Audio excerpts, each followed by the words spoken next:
Hey, church family. Pastor Eric here with today's Word from the Word. As I give my last reflection, kind of adding on to last week's message, I wanted to talk about what it says at the very end of the chapter. It says something that's very important to us. It says that we are called to honor God with our bodies.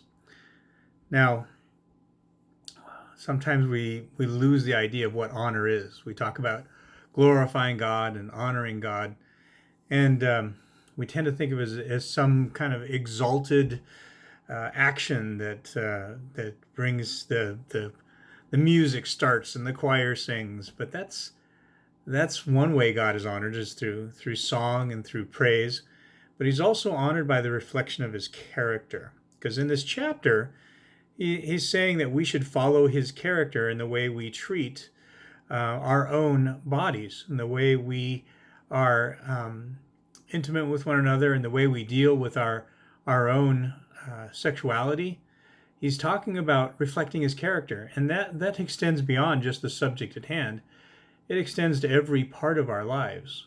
We honor God, we glorify God anytime we reflect who he is in whatever we're doing.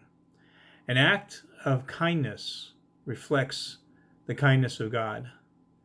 An act of mercy reflects the mercy of God.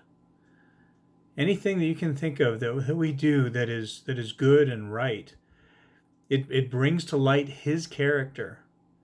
And when we do that, we're bringing him honor and glory, and he's pleased with that. He'll reward us for that. So as we think about the applications, there's just a ton of things to do. When we work well, we're showing integrity and faithfulness to our employer or to our profession, and that reflects God's integrity. It reflects his diligence. When we show love to one another, kindness, we're called to love one another as we love ourselves. Well, that shows God's love for us, who is willing to give up everything for us. So we show God's character by reflecting it to the world around us. And that's what glorifying God means.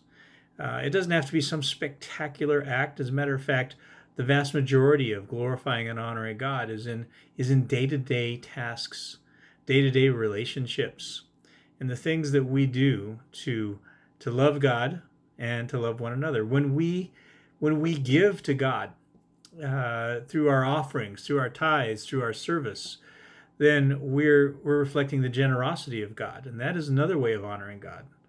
When we choose to love our spouses well, we think about how Ephesians 5 tells us not only how husbands and wives should act, but that our supreme example, what we're reflecting in doing so, is we're reflecting Christ as our groom and the church as his bride, that he's willing to lay down his life for that bride. We see that Jesus himself was willing to submit to the Father, even though completely equal with the Father, even though he was our sacrifice, he submitted himself to the Father because he was showing that God puts others ahead of themselves.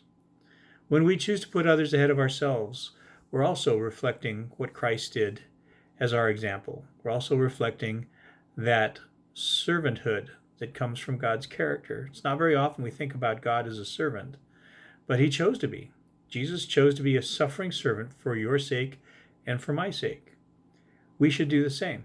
And when we do that, we reflect God, we bring him honor, we bring him glory. So in the next few days, I'd like you to really think about, instead of serving myself, how do I reflect God to those around me?